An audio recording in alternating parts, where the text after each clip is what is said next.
So without further ado, Ellen, who is the founder of Integrated Law, who is a lawyer, and who is a huge part of this whole endeavor, social community pediatrics, and with a lot of innovative ideas which allow to create this circle of a child, the music garage, and many other incredible projects. All yours. Thank you for being here. Yes, I'm a lawyer, but I consider myself more like a social entrepreneur. And you'll see why. Somebody asked me, are you still doing law? If I'm not doing law because I'm not before a court. But you'll see, I hope, I'll convince you that being a lawyer is only one part of like Gilles said, is also a doctor, physical doctor. I'm also a lawyer, so it helps for a different reason. So I'll take back the idea of Jimmy and bring a little light on the rights, because people are afraid of law, but in this world, we all live in a legal world without you knowing it, maybe. But when you buy a pen, it's a contract you've done, a sale and buying.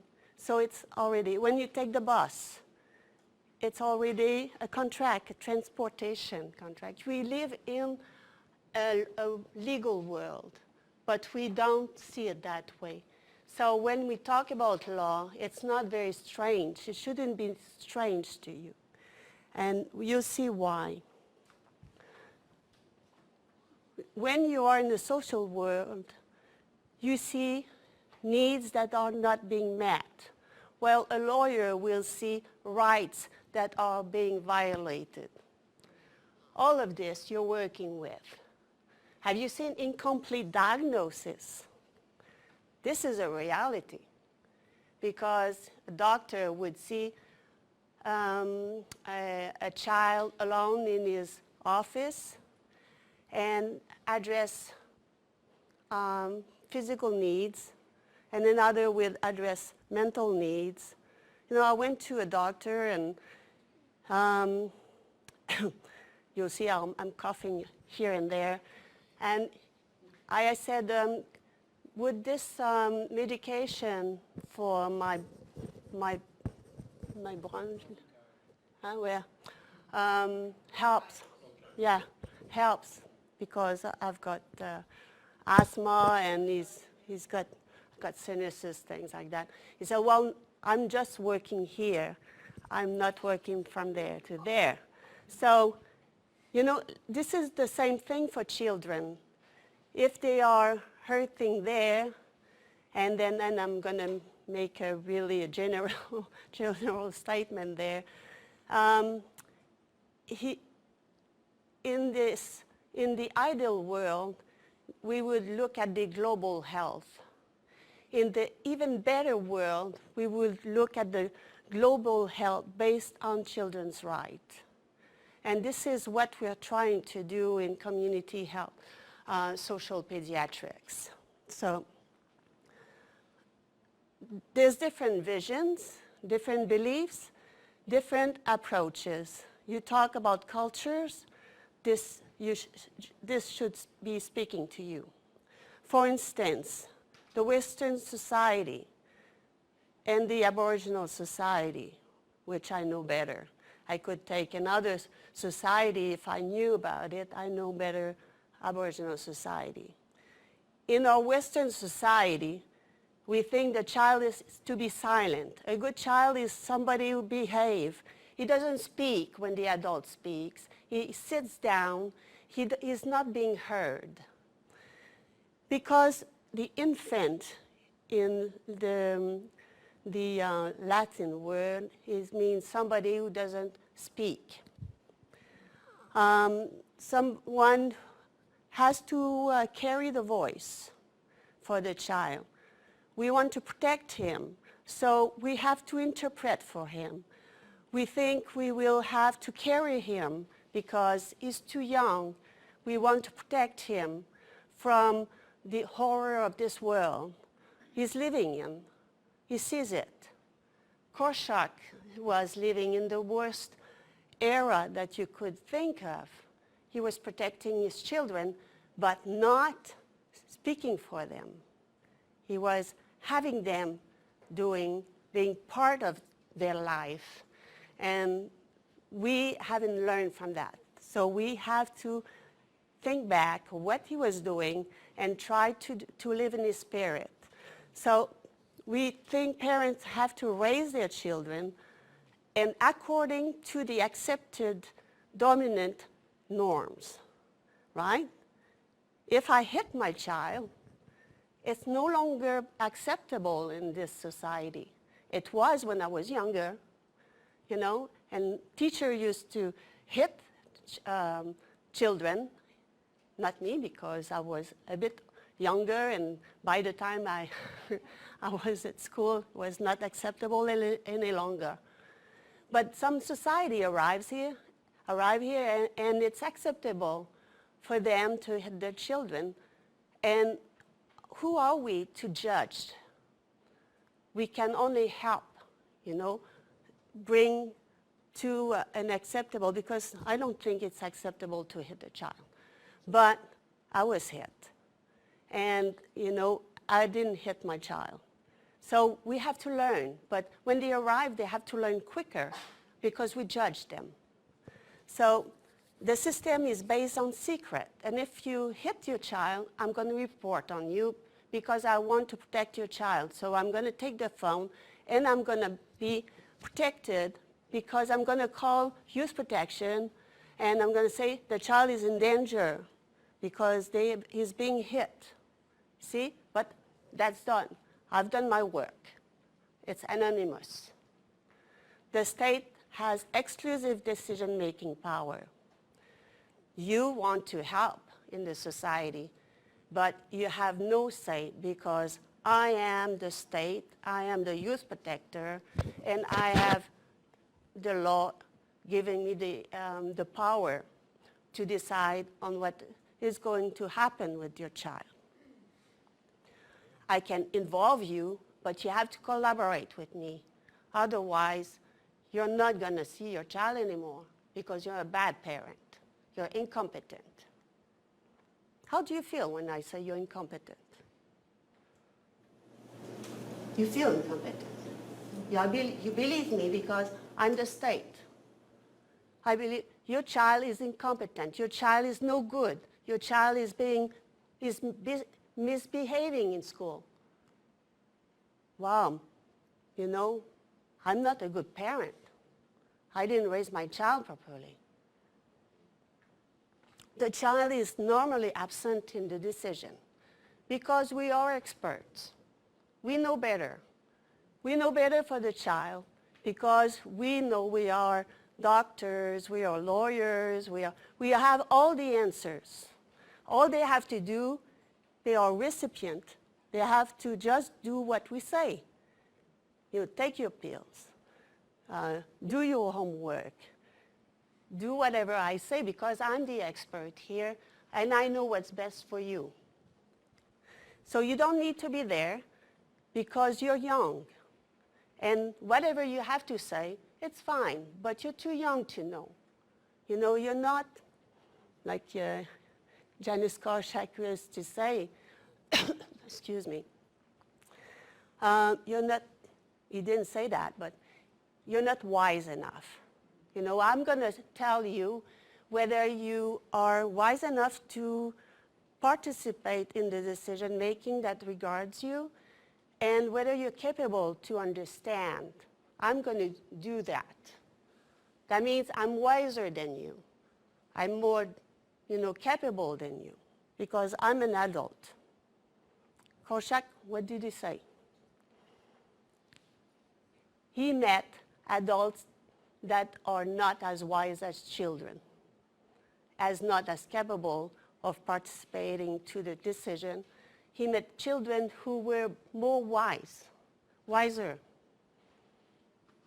Have you met children like that? Really, eh? When you give them the power to participate, they do participate. So, the decision is imposed on the child. In the perfect world, the Aboriginal world, where my mom's come from and where I worked across the country for a while, being a child is a being of light. You know, I don't know whether I translated enough, properly. It's endowed with strength. They have gifts. The child expresses himself and is heard, even very young. There's a Professor Gay who studied the Innu. He's in Quebec. She's studied the Innu nation in Quebec. And the child, she moved towards the mother, the grandmother, for protection. So do you interpret this like she is not attached to the mother? The mother is there, you know, but she moves to the grandmother for protection. And when she was, the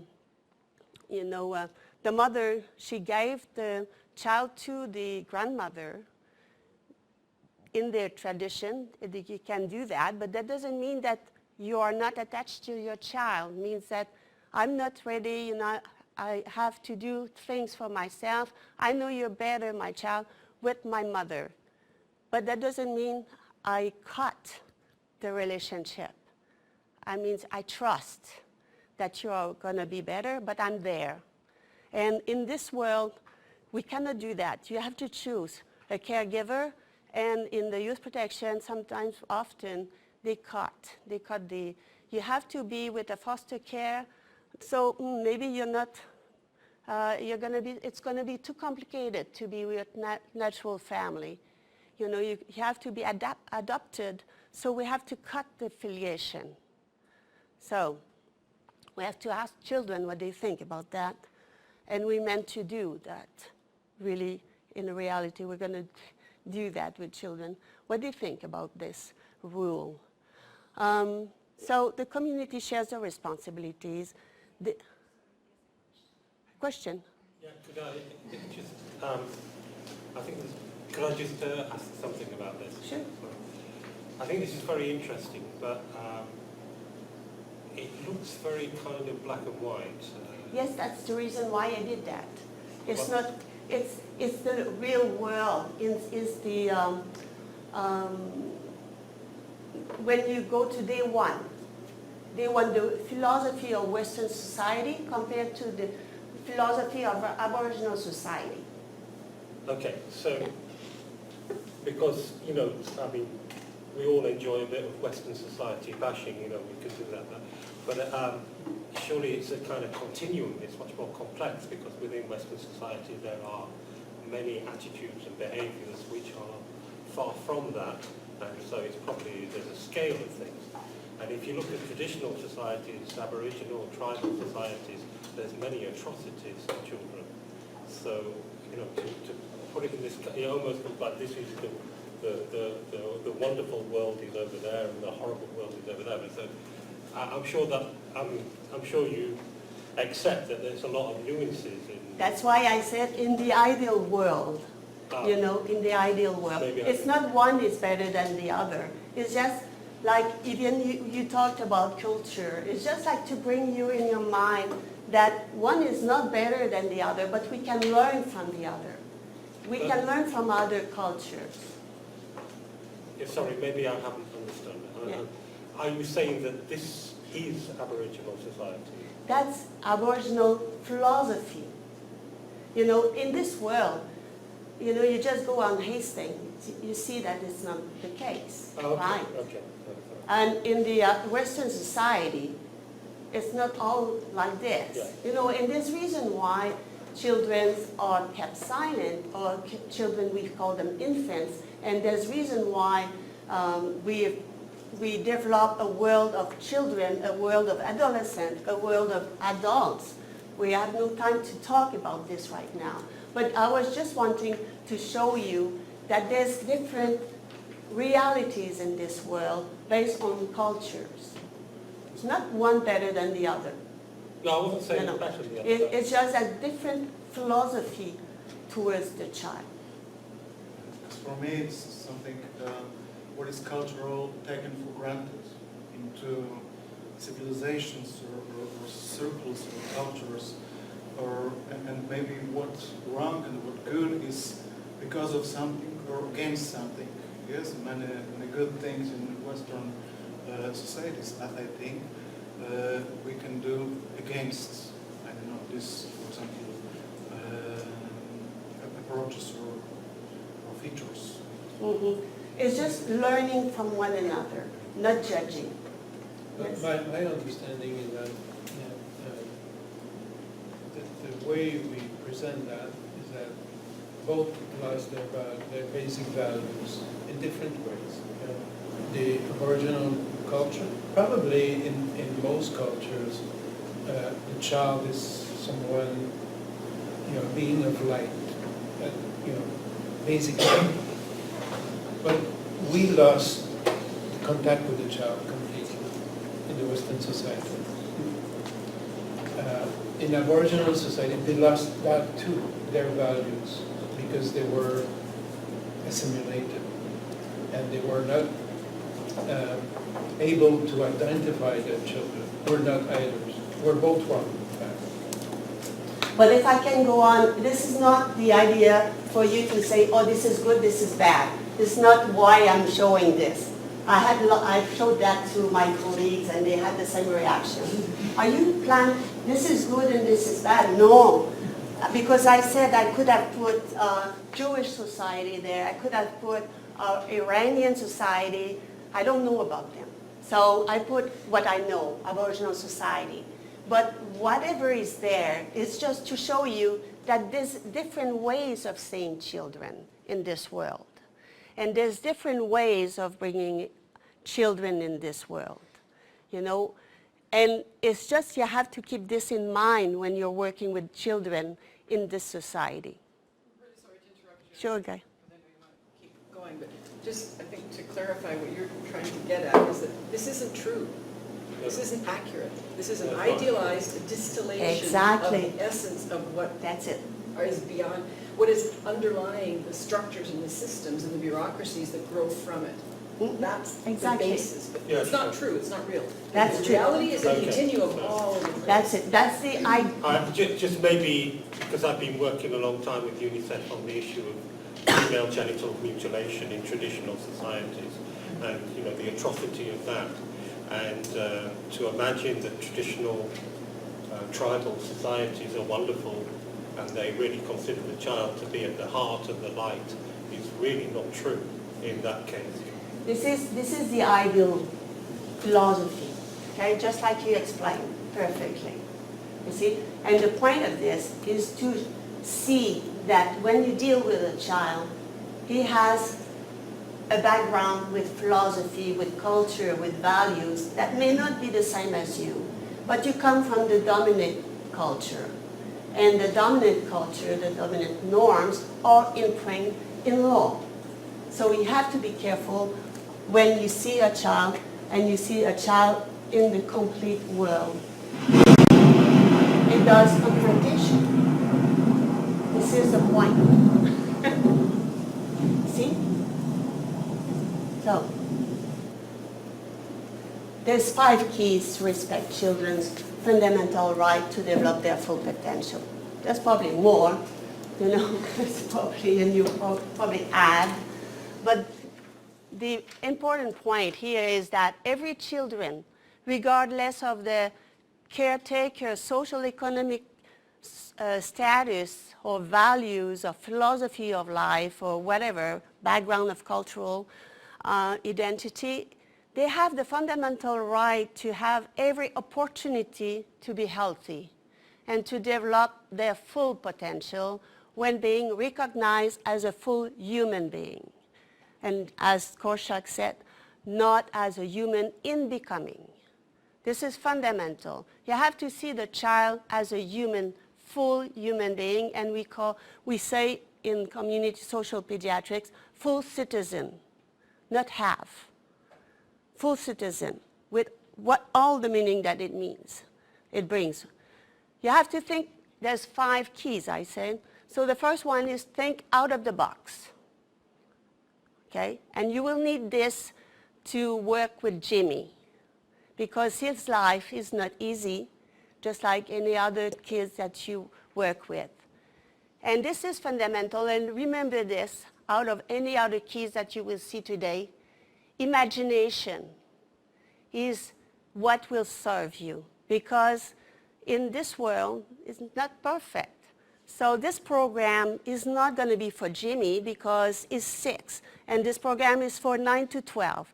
And this program is not for children who has mental problem. It's for children who are angry. And this, you fall into, so at the end of the day, you have to create something for Jimmy out of the box. You have to use the imagination. Because every children have a gift, right? That's across any culture, I'm pretty sure. But to develop this gift, you need opportunities. And to have opportunities, really, you cannot just say, hey, mother, give opportunities to your child. You're not a good mother if you don't, because your child needs to be developing his skills. You need to have a lot, like the school, like the community brings opportunities. A lot of people bring opportunities to the child to develop their skills. This is the key, and you have to work in partnership. And then you have to work what I call transsystemic. Transsystemic work, like the school, like you said, the school, but usually like health system works in the health system. The school works with the health, with the school, and the school can work with the health system, at one point everybody works in their own field. Even if we want to collaborate, the natural is that I'm a lawyer, I'm trying to be as a lawyer, so I bring my little patient, like client with me, and what we say together, it's going to stay together, And then the doctor will, I'm going to work with you, and we're going to do this, and what you say, it's going to stay together. And it's the same, we have this, kind of behavior that we want to protect the child, but we are the key person for the child. We think that. But the child can have different caregivers and be attached to a number of persons, not just one, a number of persons. The teacher is important. The mother is important. But maybe the coach is important, the trainer. Maybe a friend is important. He has different, element in the life that he cannot be attached to. And that's transsystemic work that brings equity to the child. We read the convention as a whole. Lawyers, we know that when we read the law, we have to read the law as a whole, not just one article, and to respect the spirit of the legislator, the law. But we have to do the same for the convention. If I want to protect the child, I have to make sure that I'm not breaching another principle. I put 7 principles there. UNICEF might have 12 or 8, but for the purpose of our work, I managed to put the 41 rights of the child under 7 principles. So you have to be careful when you want to respect the child to be healthy and grow healthy, not to undermine the other principles.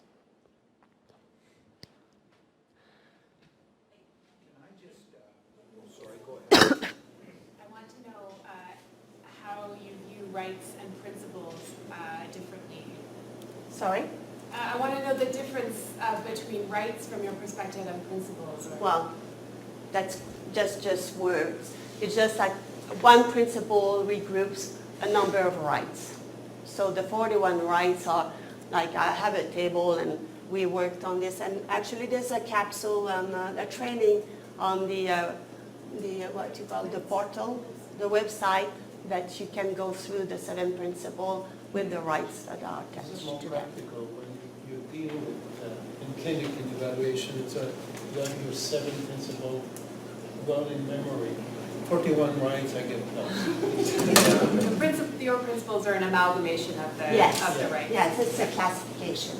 I was surprised, as a lawyer, I was surprised when I was meeting with Helen and Jill and some others yesterday that on probably 2 or 3 occasions, Helen talked about ensuring that those rights were considered as part of the process to go into the meeting.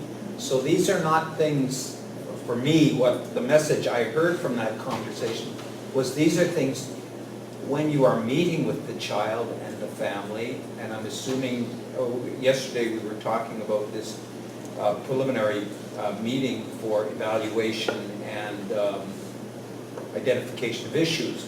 But these are not esoteric concepts. These are principles that you look at when you go into the meeting, is what I'm understanding. And the other thing that I've reflected on because of my own work over the years is it's frequently the agencies that are supposed to support the child that are the ones that are breaching the principles. So we see the child is failing or the parent is failing, but the parent, because they lost the child, is moved into a 1-bedroom suite, but now they can't get the child back because they're in a 1-bedroom suite. Those are rights of the child that are being breached. So for me, it was really informative to see that you, as you are working even in that preliminary meeting, you are reflecting on what those principles are. And I think for me, that means it's as important that we know those principles. Yes. And 7's much easier than 43, but we know those principles and think about them when we go into the meeting. Yes. So that's the lesson I Yes, learned. even more.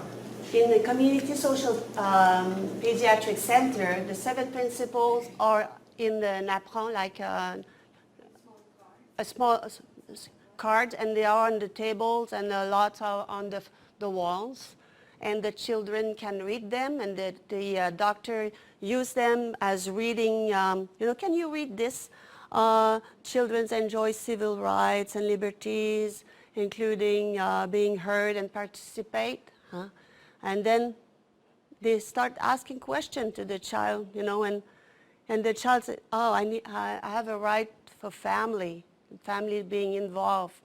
And, one of them, in France, actually, they use Obelix and Asterix. Maybe you don't know of these characters. They have a menhir, and they have 12 rights there. And I used that in the beginning, and I put that at the height of the child.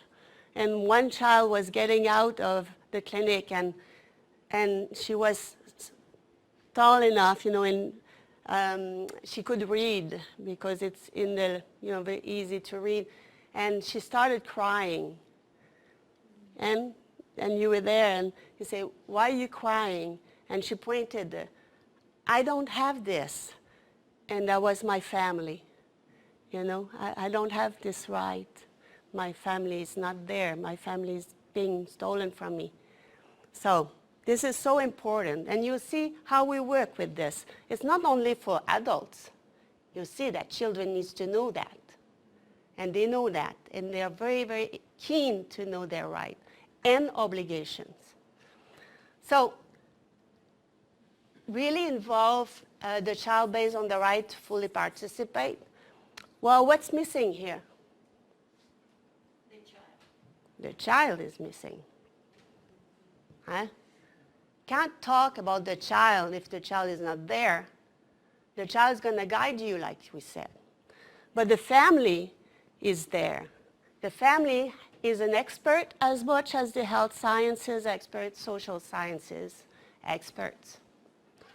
And each of them are able to bring something to the table, something very important, not just for the solution, but to identify the source of toxic stress. Does it ring a bell when I said toxic stress?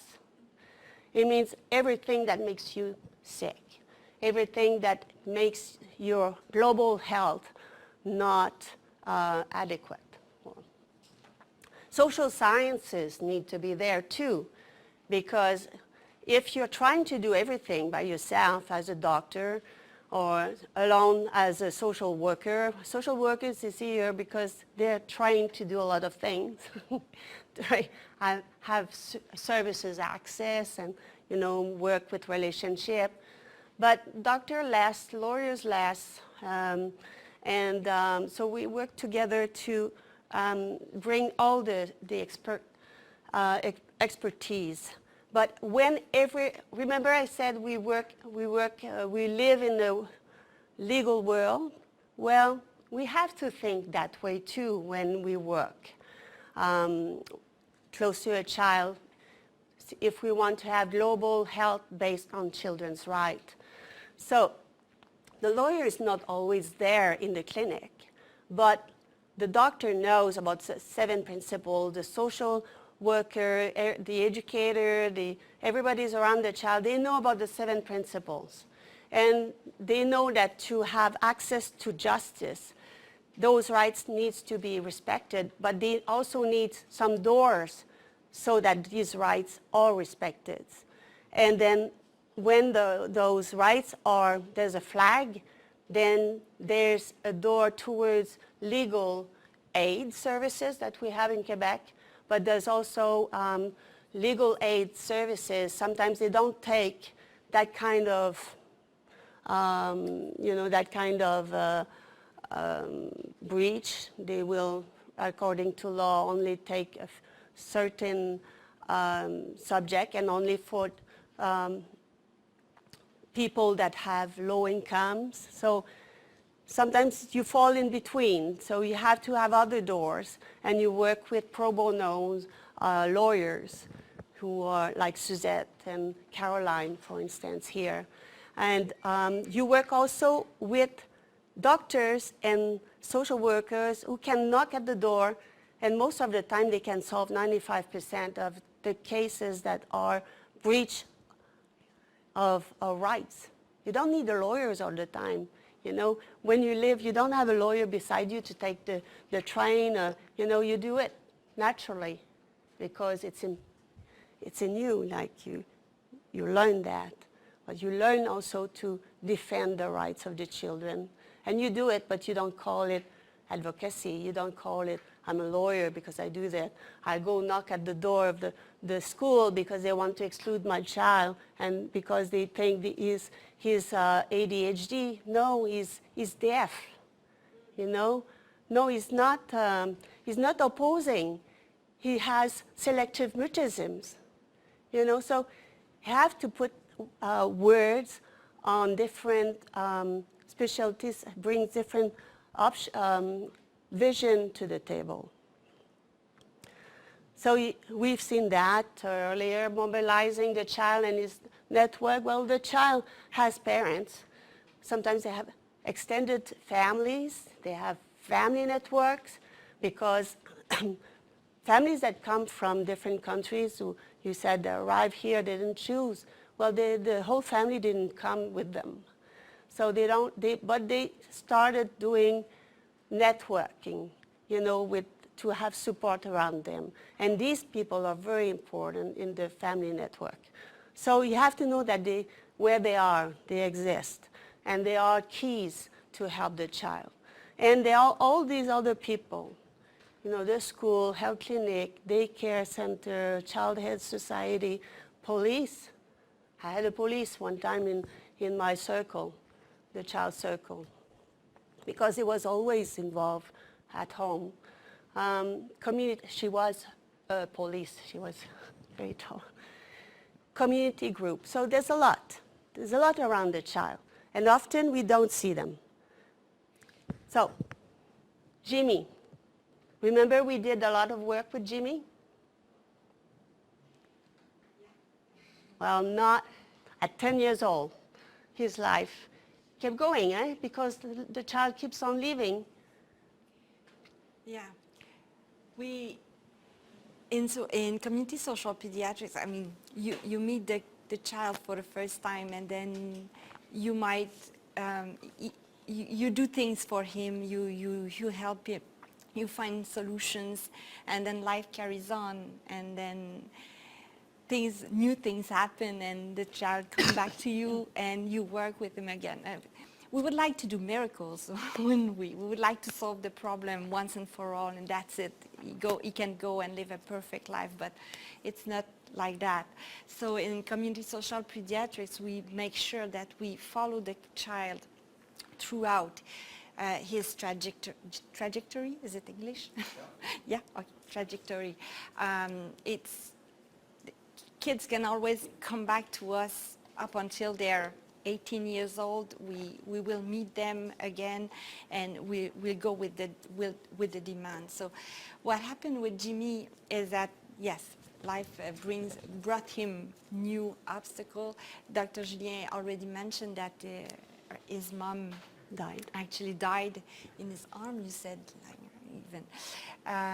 And just before she died, actually, they had a new landlord that had planned to renovate the building, and he was harassing Jimmy's mother because she would refuse to leave, and so they had a housing problem. Jimmy was taking care of his mother. She passed away. After she passed away, he tried to see his father, who has been jailed for a long time. So he was quite out of his life. But he tried to see his father, but he was unsuccessful. And he also had a half-sister, which he tried to find out on Facebook. She was a young adult working the street at night. I think they got in touch, but I'm not sure about this part. You'll take it.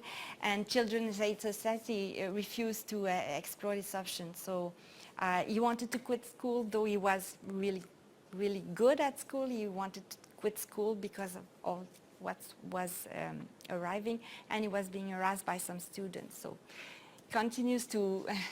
Well, he was bullying, but in return he was also intimidated. So what comes first? Yes. So, yeah. Go ahead. Yeah. So again, thinking about the 5 keys that Hélène presented to integrate law, how could you walk with Jimmy in his work? And you take 1 minute to think what could be done at this point in his life to help him. Yeah, thinking about the rights. If you remember, the activities was the answer. What can you do for Jimmy? This one is, what could you do with Jimmy?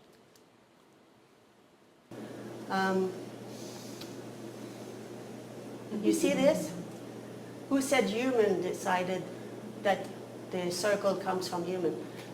When you look at animals, you can find answers. It's not always ideal. This is not ideal, but it's a circle. It gives us ideas. You think out of the box. So I did a circle. I did a circle with Jimmy, and I empowered him in that was his circle. That was not the circle of the youth protection or whoever, but one of his solution was to see his father and his sister. He wanted to stay with his father because we found him. And we found also we connected with his half sister. We did find them, bring them to the circle. And he visited, and the youth protection was there also. So they walk around with Jimmy and us. And he visited the father. He stayed with the father, who had a little apartment, was a studio, can't remember. He was staying with another man also, and so he couldn't really care about Jimmy. And Jimmy understood that. But it wasn't imposed on him. He was, able to understand his life, that his father was not going to be able to care for him. And his sister, so he started to look, can I stay with my sister? So we walked with him and his sister, and he stayed with his sister but his sister wasn't able to take care of him. But we were always around him. So youth protection was around him, but there's a circle around him, but he explored these things. It worked for a while, but he ended up in foster care.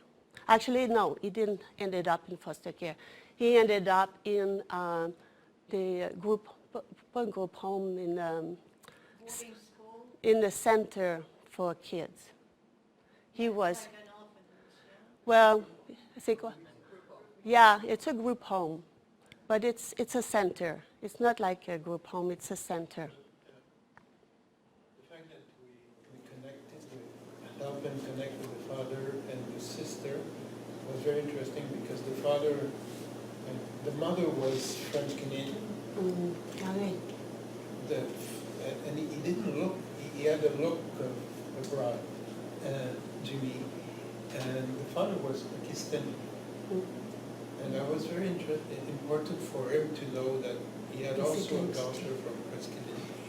And the half-sister was half African. So we had three identity altogether. He was very happy with that.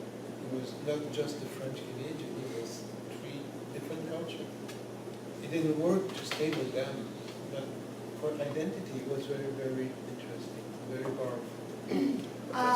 And if I can add to this, we were talking about Korchak bearing his little pet, a bird, when he was 5. And it was at that time he learned that he was Jewish. So stripping and what a tragedy, because his friends said, no, you cannot bury a bird and put a cross because the bird is Jewish as well. But the friend was Catholic. So all of a sudden, at the age of 5, the child learns about a different identity, although at the time he felt he was Polish and he belonged to the Catholic tradition and to this majority. And what a tragedy for a 5-year-old to learn the identity was actually different. And if you give me a minute, my father was born and raised by only a mother because his father was arrested during the Stalinist era in 1937, and he was only 5 at the time. So because the arrest was deep at night, my father never knew what happened actually to his father. And his mother tried to protect him, and because of that, she never told him who his father was. She told him that his father actually got sick, was taken to the hospital, and died eventually. And that's how my father lived until he was 20.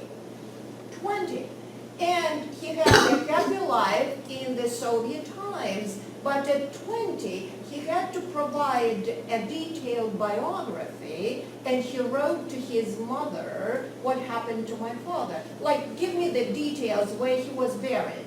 And at the age of 20, he learned, and it is 1951 in the Soviet Russia, he learned that his father, what was called a people's enemy, and was arrested. And to that moment, his mother never knew whether her husband was dead or he was still alive, but somewhere in the camp, concentration camp. Now, the tragedy which my father experienced totally changed his life. I mean, it was an incredible emotional shock. So what I'm saying is, stripping the child or an adult of the identity of any sort is a crime. And it doesn't matter what is behind as a reason. It's usually done for the sake of a child. The people who made a decision, they consider it for the sake of a child. But in fact, that is stripping the child of many important things. Yeah. Like no identity is like a leaf, without roots. Yeah, yeah. So. It's the same with children. We have many children with fathers in prison and some mothers. Yeah. And they usually won't tell the child. They'll say, oh, he's working hard somewhere. Yeah, somewhere else, And yeah. that's really bad for the developmental emotion, identity, and so on. It's bad. They need to know where the father, the mother is, and cope with that, and learn to cope with that, and understand why, and so on. But in our society, we hide so many truths to our children. When we did the circle is not magical. Anything that we do is not magical, you know. The life is not perfect. We do the circle, and, you know, Jimmy ended up in the foster, in the care of the state. But he had roots in the community, and he came back to us. You know, he has roots and he has connection with the community. It's not just like the decision was imposed on him. He was part of the solution, and he understands why. And usually what we see when we work in social work is that the family rely on the people who works with them. You know, you're a doctor, you're responsible for my health. You're a social worker, you're responsible for me because you are being paid for that, you know. And so I only have to be carried. I don't have to walk because you walk for me. So the circle is involving everybody around, and then everybody's responsible. Not just the child is also responsible. He cannot just be carried. He has to walk. Life is not easy. They have to walk. They have to learn. And we learn, but they have to be learning in the protective circle. So they learn that they can actually it was studied in the McGill University, and they found that the circle can restore harmony in the child's life by giving her access to a protective circle in accordance to the 41 rights of the convention. Another thing that we do, remember that the children needs to learn about rights, but not only children needs to be learning about rights, all the people around them needs to learn about the children's rights. So this is my last project, not necessarily the last one, but this is what I'm working on with Laetitia and Caroline and 11 communities in Montreal. It's called Children's Link to Adult Network. And network. My God, that's not, that's dyslexia or what? It's networks. What's that new talk? Networks. Didn't see this, huh?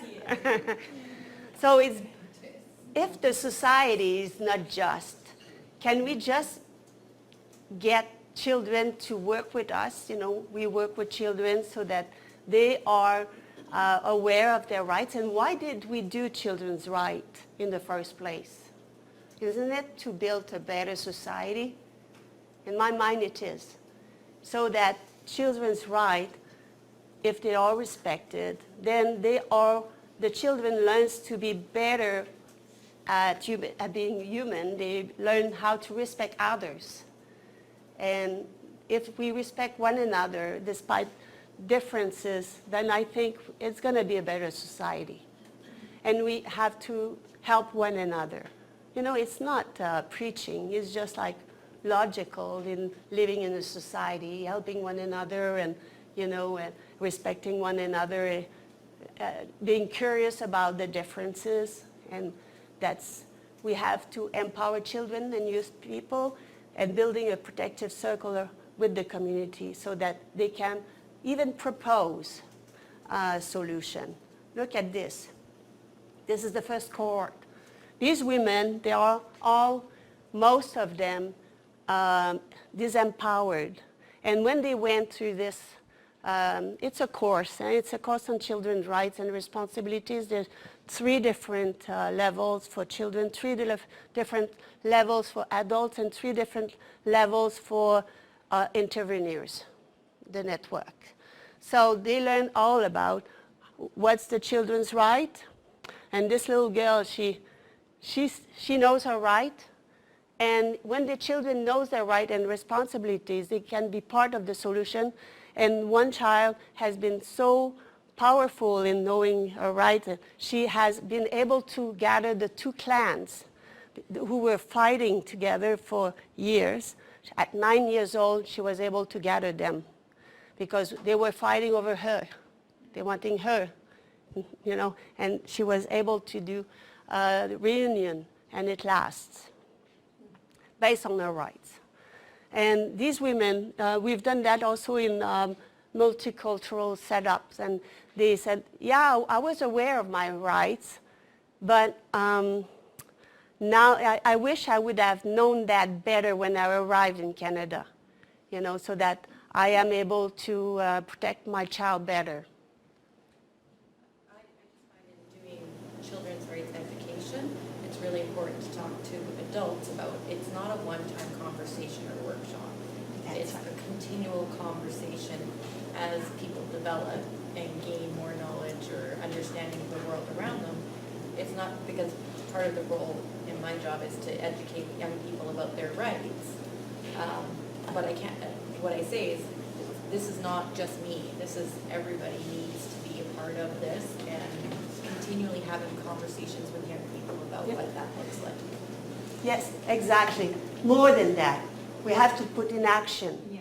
In action. So the second level is how to be peaceful communicators for children. The third level is how to be social entrepreneurs. Even if I'm 9 years old, if there's a problem there, do I wait for the government to fix it, or do I mobilize the people around me to fix it? They can do that. They've done that. So we put them in action. Just not talking about rights, put them in action, and have children putting them in action. So this is also for adults. The first level is knowing about the children's right and their obligation. The second level is to be aware of what's going on in the society. In America, they call it Front Porch Project. It's very interesting. And the second level is based on Front Porch Project, which is, if you look it up, it's really interesting. It's how to train adults to be able to intervene without calling the state necessarily all the time. They can be acting in the society. And the third level is for community social pediatrics, is how to have families helping other families. So it's more than just talk, it's action. And for interveners is how to become a partner of community social partners center. So how do we put the, how as a doctor or educator or social worker or whatever, I am able to be part of the community social pediatrics in the community. Remember that Jimmy was harassed. So in this situation, we had private school students coming, and they said, Dr. Julien, help us because we are mothers of children being harassed and the school's not going to listen to them, you know. And then Gilles asked me to come in, and I said, well, what can we do? You know, you're in private school, you're outside the community. But what we can do, though, is that we have children who are being harassed also in the public school and in the same situation. So we gathered them in a room, and they started looking at the law of education. And nowhere was there any participation of the child in the law. And so they started to write a manifesto. And we helped them, and we also, with the help of the parents, they sent them, the children went to the parliament to read the manifesto. And the manifesto was also published in Le Devoir, which is a newspaper. It's not enough. It's not enough. We need also to change the law, and we need to change the law with the children because they read it differently than us. So that's what the next step's going to be. You see this? This just happened about a week ago. These are 4 children from our center. They are trained on children's rights and their obligation, but they are training also other children and adults. This is in New Brunswick, a conference on children, and for the first time, children were conference. They were conférenciers. And this is what a few comments that one participant, a children judge in Congo said that they told the children that they had made the best presentation. This was in front of adults. A conference on children's rights, no children. Usually they, like here, where's the children? You know, so we cannot make a conference on children if the children are not. Ah, great. Were they involved in the preparation of that? They were. Excellent. How old were they? I'm sorry. How old were the children? 16, Yeah, 17. this is the thing. Yeah. Children older are asked to come in. In the Moncton conference, they were children, usually 16, 15. These children are 11 years old, 12, 13. One just turned out 12.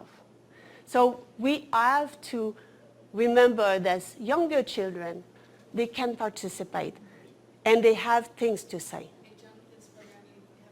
We started, in my program, we started 3. This is excellent. This is excellent. Yes, it should be known. You should diffuse it. Yeah, yes. Well, the children returned with the contract. You remember the first picture at the opening? They were having the adults signing the contract. I think what we would like you to take with you today are these key messages that welcome and address the child and family network in a warm and non-judgmental manner. Always, I think Hélène repeated it, that work with the children and the family. They have to be part of the solution. They have to be part of the discussion. They are the people who actually live the situation, so they really have to be part of it. We're not, it's nothing new to them, but just acknowledging what they are living and that it's normal or not normal that they have to live this, and just saying this exists, this shouldn't be, and it could be otherwise, it's already something that helps them to heal and to go forward.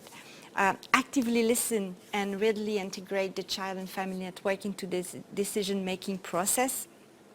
So always include them in the decision-making process.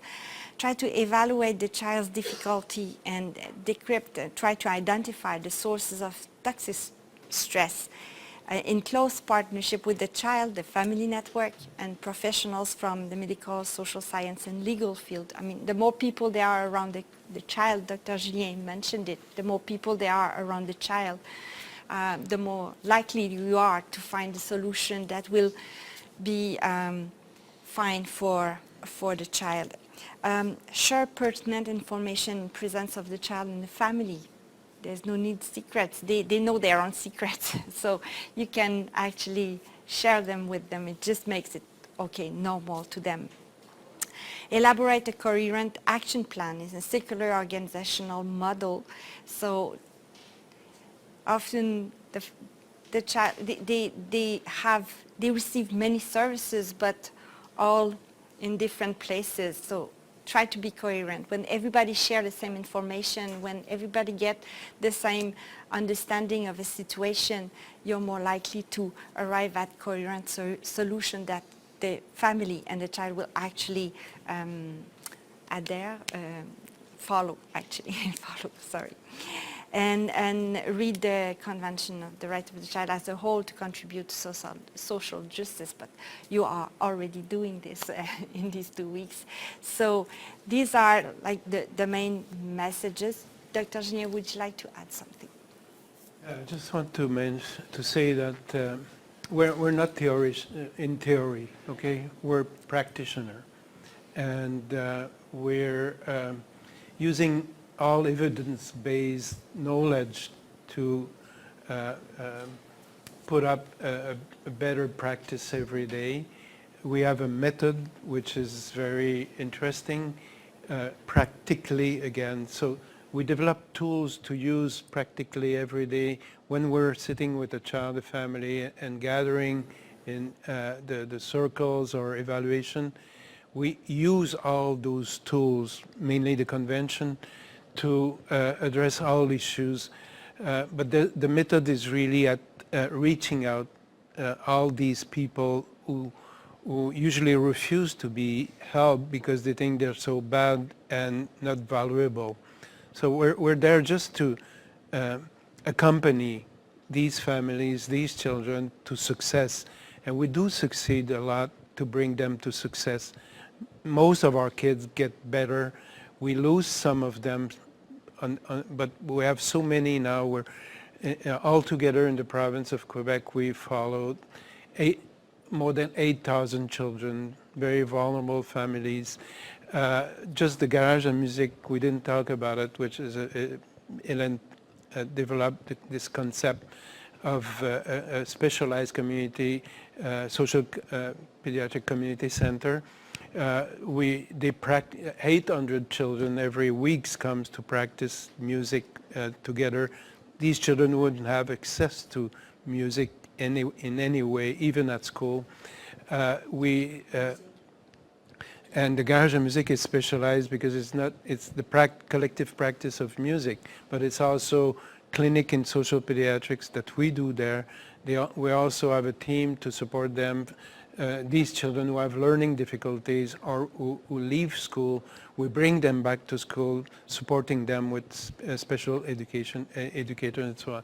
So we're developing all kinds of tools to address these issues, vulnerable children, because we believe that we're not a good society when we let so many children fall into cracks. It's unrespectful. It's against all concept of equity. So that's why we developed this approach, which make its way up now in the province, in Canada, and elsewhere. But still, we're practitioner. We're not. We don't want to train you with theory. We want to train you with tools, and again, the only way to do it is to love children. There's no other way. If you love children, you can do that. You're accepted in the group, in our network, to develop your own way to do it. You don't have to do exactly what we're doing. We're there to inspire you to think out of the box, but to respect children and to love them. That's all we want to do when we meet people like you. So thank you. Thank you so much.